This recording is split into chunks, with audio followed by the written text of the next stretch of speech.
Tout-Puissant, nous bénissons ton Saint-Nom. Dieu Tout-Puissant, nous voulons reconnaître ta bonté et tes bienfaits. Nous nous abandonnons entre tes mains ce matin, Seigneur. Nous venons, Éternel, commencer cette semaine avec toi. Nous venons te chercher, le Dieu d'Israël. Nous venons te chercher, le Dieu Tout-Puissant. Bénis ce moment, bénis ce temps. Merci pour mon frère, merci pour ma soeur. Réponds à ces questions, interviens dans sa vie, édifie-le, parce que ta parole ne sort jamais en vain. Ta puissance et ta gloire, au nom puissant de Jésus. Amen, amen, amen, amen. Nous sommes là pour servir le Seigneur. Bien-aimés, nous lisons un texte dans le Nouveau Testament, dans le livre de Luc, au chapitre 10, 25 à 37. Une histoire que nous connaissons tous, mais Dieu passe par cette histoire pour nous parler encore ce matin. Chapitre 10 du livre de Luc, le verset 25 à 37. Je vais commencer la lecture.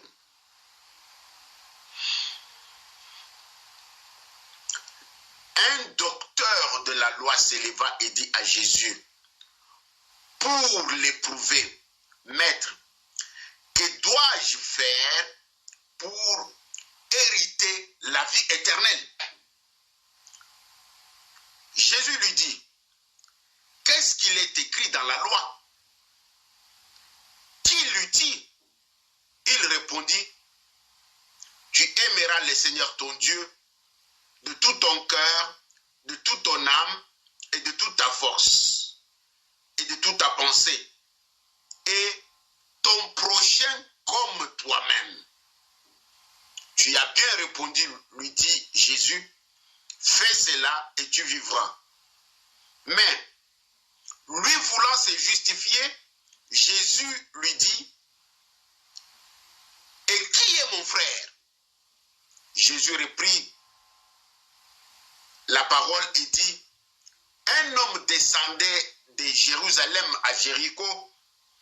Il tomba au milieu de brigands qui les dépouillèrent et les chargèrent de coups et s'en allèrent, le laissant à demi-mort. Un sacrificateur qui par hasard descendait par le même chemin, ayant vu cet homme, passa outre. Un lévite qui arriva aussi dans ce lieu, l'ayant vu, passa outre. Mais un Samaritain qui voyageait, étant venu là, fut ému de compassion lorsqu'il le vit. Il s'approcha, banda ses plaies, en y versant de l'huile et du vin.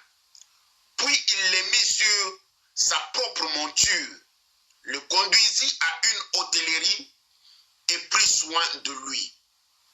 Le lendemain, il tira 2 deniers, les donna à l'hôte et lui dit, aie soin de lui et ce que tu dépenseras de plus, je te le rendrai à mon retour. 36. Lesquels de ces 3 te semblent avoir été le prochain de celui qui était tombé au milieu de brigands? C'est celui qui a exercé la miséricorde envers lui, répondit le docteur de la loi.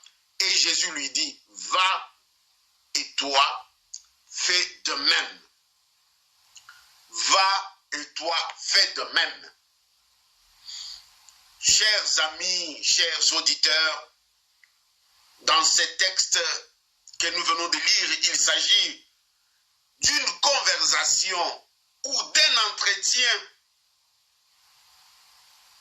qui a eu lieu entre le Seigneur Jésus et le docteur de la loi. Le docteur de la loi posa la question à Jésus pour savoir, que puis-je faire pour avoir la vie éternelle?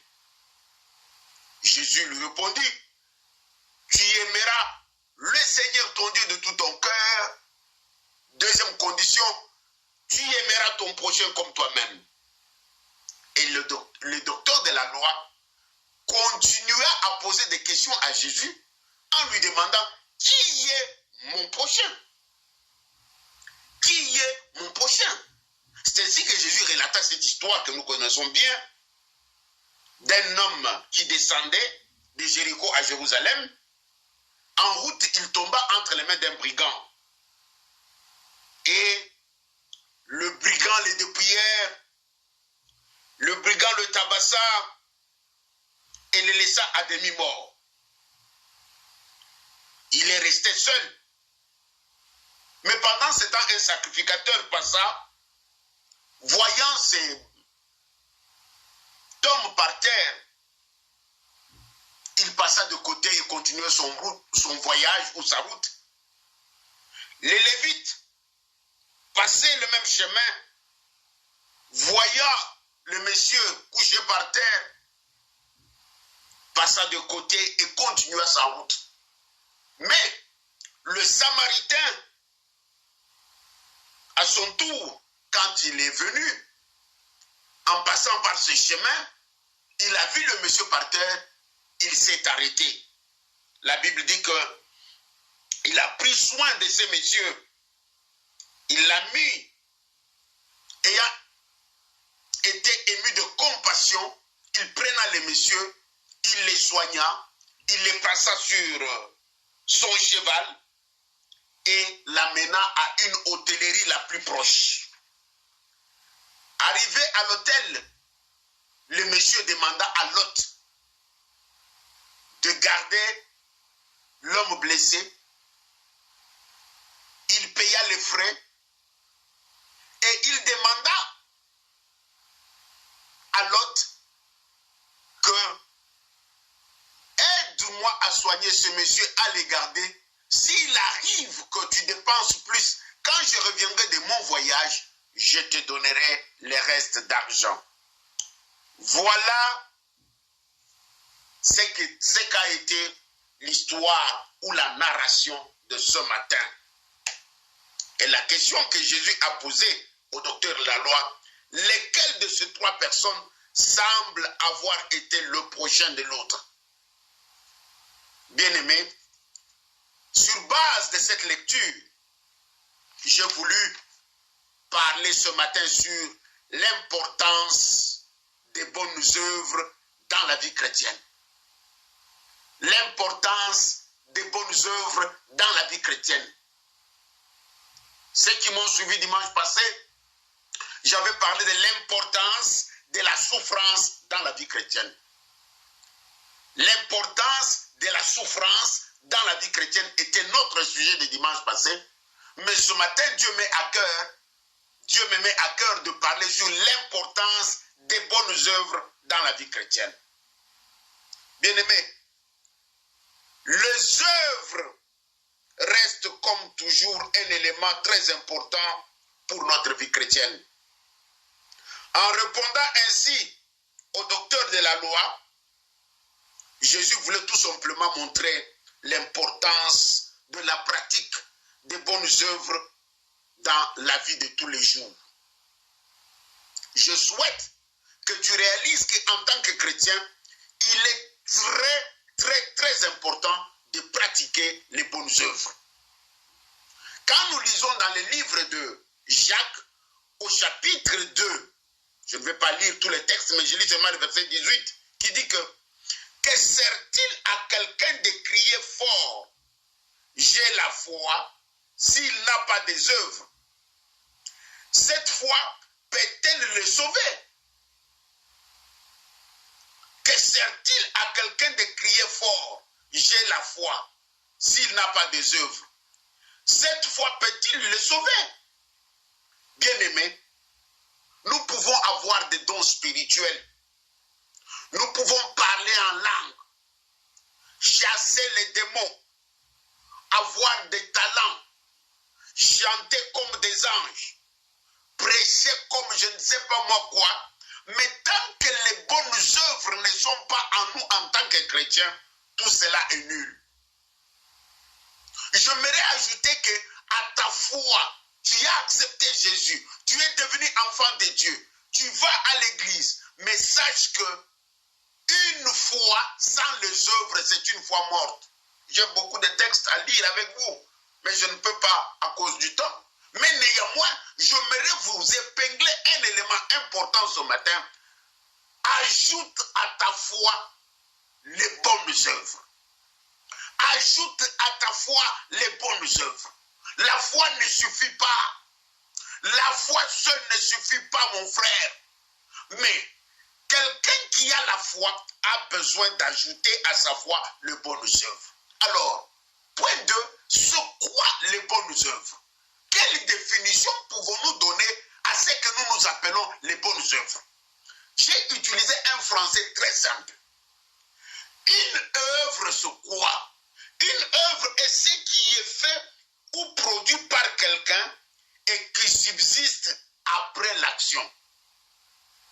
Une œuvre est ce qui est fait ou produit par quelqu'un et qui subsiste après l'action.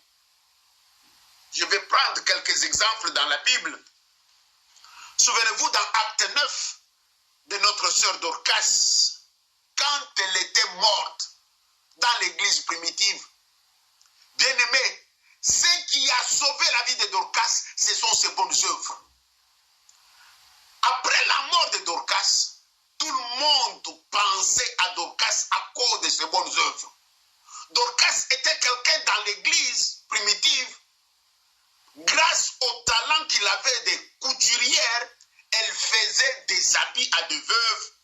Elle faisait beaucoup de bonnes choses dans l'église, au point où, quand Dorcas est décédé, Tabitha, bien-aimé, la Bible me dit que, non, les femmes, les hommes ont pleuré Dorcas. Ils ont montré aux hommes de Dieu les bonnes œuvres de Dorcas. Ces jours-là, les bonnes œuvres de Dorcas ont parlé. Les gens ont vu Dorcas dans ses bonnes œuvres. Ce matin, le Seigneur m'envoie t'encourager à ajouter à ta foi les bonnes œuvres. Le Seigneur m'envoie à te dire que ta foi seule ne suffit pas. Ta foi t'aide seulement à être sauvé. Mais quand nous sommes sauvés, au-delà où nous allons vivre auprès du Seigneur, nous serons récompensés. Et chacun sera récompensé, non pas à cause de sa foi, mais à cause de ses bonnes œuvres. La foi est le ticket qui nous donne droit pour aller au ciel. Mais arrivé au ciel, il y aura la récompense, il y aura la rétribution. Tu peux avoir la foi, mais tant que les bonnes œuvres ne parlent pas en toi, tant que tu n'as pas les bonnes œuvres, sache que quelque part il te manque quelque chose. Ce matin je prie, ce matin j'écris, ce matin je te supplie, fais un effort d'ajouter les bonnes œuvres à ta foi. Amen, amen, amen, amen. Bien-aimé, j'ai toujours donné cet exemple.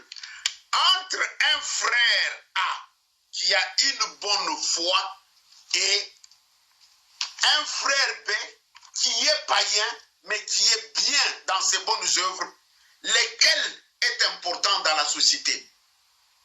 Je répète mon exemple, Maman Bolongo, pour que tu me suives bien.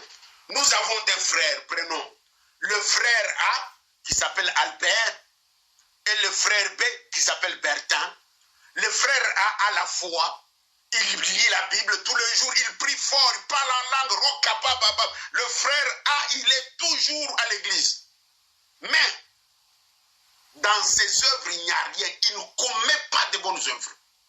Mais le frère B, lui, n'est même pas toujours à l'église, mais il est prêt à aider tout le monde.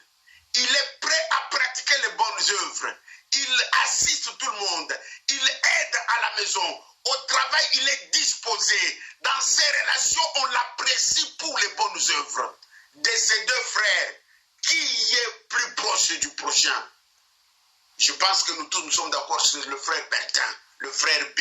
Pourquoi? Parce que les œuvres sont nécessaires pendant notre vie sur la terre. Bien-aimé, l'aboutissement de notre appel en tant qu'enfant de Dieu, c'est d'être sauvé, c'est-à-dire avoir la vie éternelle. Entrer dans la cité céleste où Jésus est allé nous préparer la place. Mais là-bas, il est impératif que tu aies eu sur la terre les bonnes œuvres. Il est impératif que sur la terre, tu aies pratiqué les bonnes œuvres parce que c'est ce qui va te garantir la vie du ciel. entrer au ciel, nous entrons par la foi, nous sommes sauvés, mais vivre au-delà, là où Jésus allait nous préparer la place, il te faut les bonnes œuvres. Voilà pourquoi un texte que j'aime bien dans Éphésiens chapitre 2, le verset 10, dit ceci, suivons la lecture. Éphésiens chapitre 2, le verset 10, dit ceci. Car nous sommes son ouvrage, ayant été créés en Jésus-Christ pour les bonnes œuvres que Dieu a préparées d'avance. Nous les chrétiens, nous avons été créés pour les bonnes œuvres. Quelque part, si tu es chrétien, tu n'as pas les bonnes œuvres, il te manque quelque chose. Il te manque quelque chose. Bien-aimé, la question que nous devons nous poser ce matin, pourquoi les œuvres dans la vie du chrétien? Pourquoi les bonnes œuvres dans la vie du chrétien? On avait aussi vu pourquoi la souffrance. Hein? Pourquoi les bonnes œuvres dans la vie du chrétien? Premier point, les œuvres sont nécessaires pour que le Seigneur soit glorifié. Tu es appelé à pratiquer les bonnes œuvres pour que le Seigneur soit glorifié. La Bible le dit clairement dans le livre de Matthieu, au chapitre 5, le verset 16, il dit, écoutez la lecture, Matthieu 5, le verset 16, dit ceci, que votre lumière luise ainsi devant les hommes, afin qu'ils voient vos bonnes œuvres et qu'ils glorifient votre Dieu, Père qui est dans les cieux. Que votre lumière luise. Au travers des bonnes œuvres, notre vie parle, bien-aimé. Je peux ne pas prêcher quelqu'un avec la Bible. Je peux ne pas utiliser la parole de Dieu comme moyen d'évangélisation ou gagner une âme. Mais au travers mes œuvres, quelqu'un peut être touché. Quelqu'un peut être touché. Les œuvres parlent. Les œuvres sont puissantes. Les œuvres sont capables de gagner quelqu'un. Oh, on va raconter une histoire. Une maman qui avait un mari païen et que le mari torturait, se comportait méchamment vis-à-vis d'elle. Et cette maman-là, ayant la foi en Dieu, savait que Dieu seul est capable de changer le cœur de son mari. La maman persévérait dans la soumission, dans l'obéissance, dans la pratique des bonnes œuvres. Jusqu'à un jour où le mari lui-même était touché, il lui a demandé que ton église se trouve où je vais t'accompagner. Oh, la femme était étonnée. Aujourd'hui, mon mari va m'accompagner à l'église. Le mari a pris la femme, il l'a accompagnée à l'église. La femme croyait que, arrivé à l'église, le mari va la faire descendre et partir.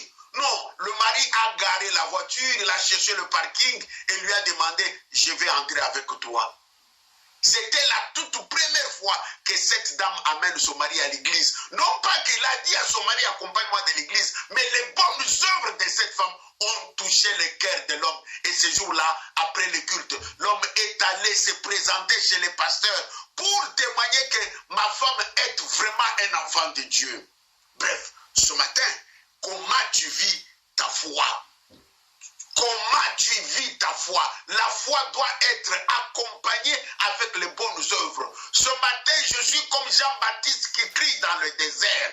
Il ne suffit pas seulement de brandir ton étiquette en tant que chrétien, mais ajoute à ta vie chrétienne la foi. Dites amen avec moi. Amen. Deuxième raison pour laquelle nous devons pratiquer les bonnes œuvres. Parce que c'est la volonté de Dieu. Parce que c'est la volonté de Dieu. Dieu veut que chaque chrétien puisse pratiquer les bonnes œuvres. Dieu est caché dans les bonnes œuvres. La vie de Dieu est attachée à des bonnes œuvres. Et Dieu veut que tout celui qui est appelé de son nom, tout celui qui s'appelle enfant de Dieu, s'applique à pratiquer les bonnes œuvres. Les bonnes œuvres, c'est, comme je l'ai défini tout à l'heure là dans un français simple, c'est une œuvre que quelqu'un produit ou que quelqu'un fait et qui subsiste après l'action, même après la mort de la personne. La personne n'est plus, la personne est décédée, mais ce qu'il a fait reste et ça continue à parler en son nom. Ça continue à parler en son nom, ça continue à crier en son nom. Tabitha était morte, Tabitha était décédée, mais l'église entière s'attachait aux habits de Tabitha, s'attachait aux rideaux de l'église, aux nappes qu'on couvrait la Sainte Seine. Non, tout ce que Tabitha avait fait ces jours-là, chacun avait tenu. Voilà ce que doit être ton témoignage.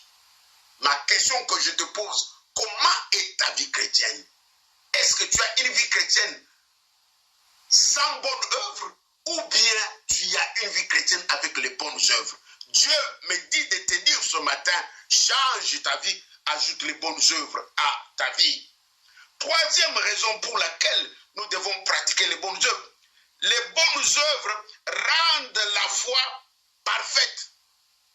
Les bonnes œuvres rendent la foi parfaite. Tu peux avoir la foi, mais si tu n'as pas les bonnes œuvres, ta foi n'est pas parfaite. Les bonnes œuvres rendent la foi parfaite. Je me souviens d'une histoire, il y a quelques années, j'avais un voisin qui habitait ensemble avec moi dans un coin où j'habitais avant. Ce voisin avait ses frères, ses propres petits frères dans sa maison. Mais il y avait un frère qui priait beaucoup. Mais quand on l'envoyait faire les achats ou bien faire des travaux de la maison, il ne voulait pas. Mais il y avait un autre, lui qui ne priait pas beaucoup, mais celui qui faisait les achats, qui aidait à la cuisine, qui allait déposer l'enfant à l'école. Et cette image m'est venue en tête pour montrer que devant mon voisin et sa femme, le jeune frère qui n'était pas chrétien était aimé et beaucoup plus considéré que celui qui avait la Bible mais qui ne voulait pas travailler dans la maison. Ce matin, il s'agit de l'importance des bonnes œuvres dans nos vies.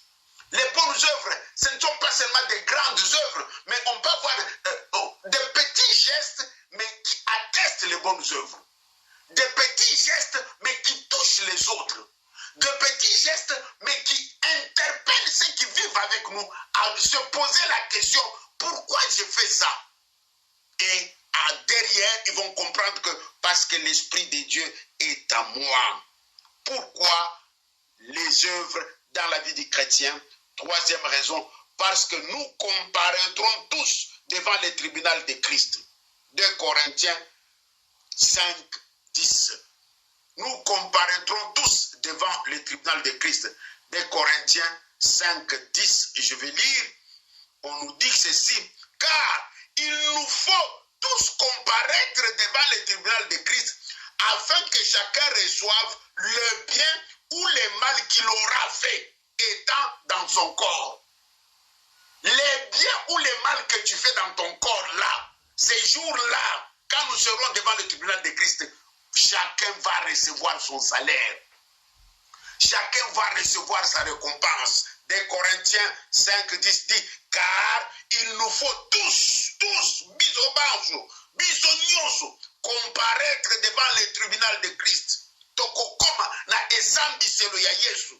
Et pour être moko na moko azwa selon bolamu oyo asalaki na nzoto na ye ou bien mabe oyo asalaki na nzoto na ye. C'est-à-dire que les bonnes œuvres sont pratiquées pendant que nous sommes vivants. Ne crois pas que quand tu vas mourir, tu vas pratiquer les bonnes œuvres.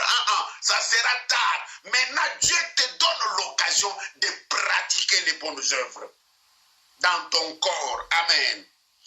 Quatrième raison pour laquelle, ou cinquième raison pour laquelle nous devons pratiquer les bonnes œuvres, c'est pour recevoir les récompenses.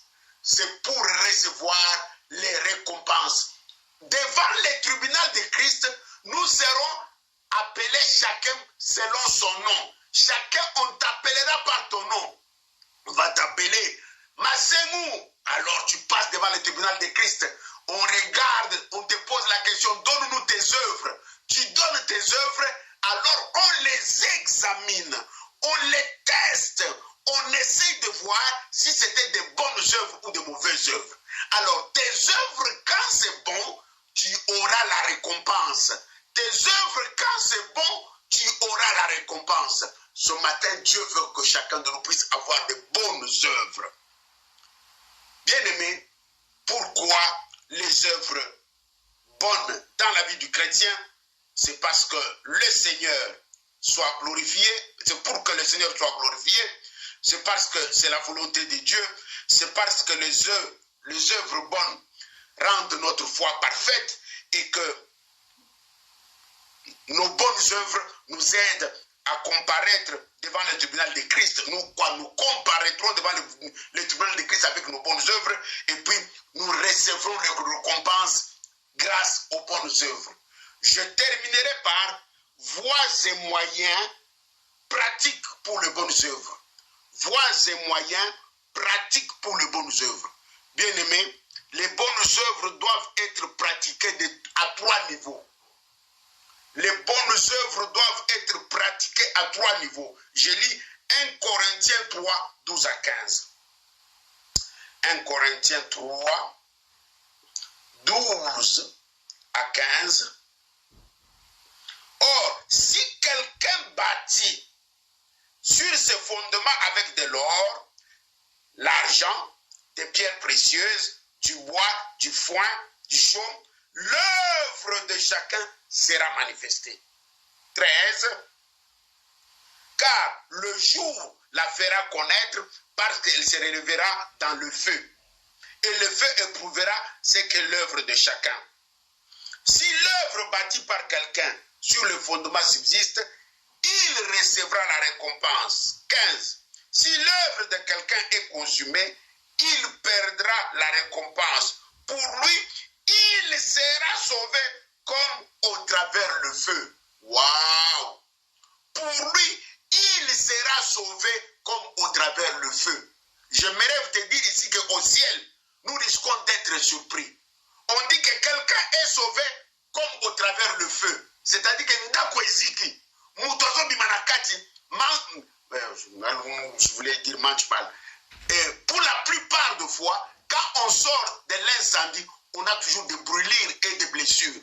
Tu risques de te retrouver au ciel avec des brûlures et des blessures. Tu es sauvé, mais là où tu habites, tu n'as pas de bonnes conditions. Pourquoi? Parce que les œuvres sur la terre nous préparent notre cité céleste. Les œuvres sur la terre préparent là où nous allons habiter.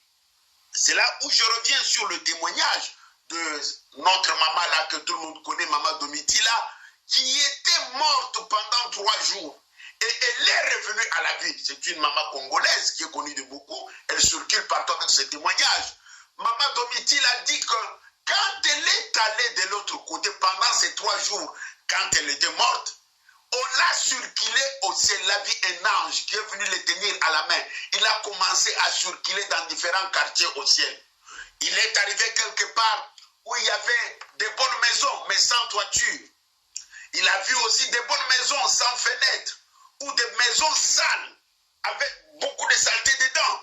Et chaque maison représentait la vie d'une personne sur la terre. Et elle a eu le courage de poser la question à l'ange, mais pourquoi cette maison-là, elle est sale? Ou bien elle n'a pas de toiture? Il dit non, ce sont des chrétiens qui sur la terre négligeaient la vie de sanctification ou les bonnes œuvres. Et bien aimé, je te prie et je t'encourage à pratiquer les bonnes œuvres. Ça va te rattraper de l'autre côté. Là où tu iras, ce sont tes bonnes œuvres qui vont te garantir. Si tu n'as pas de bonnes œuvres sur ton compte, je te garantis que tu seras au ciel, mais en train de souffrir.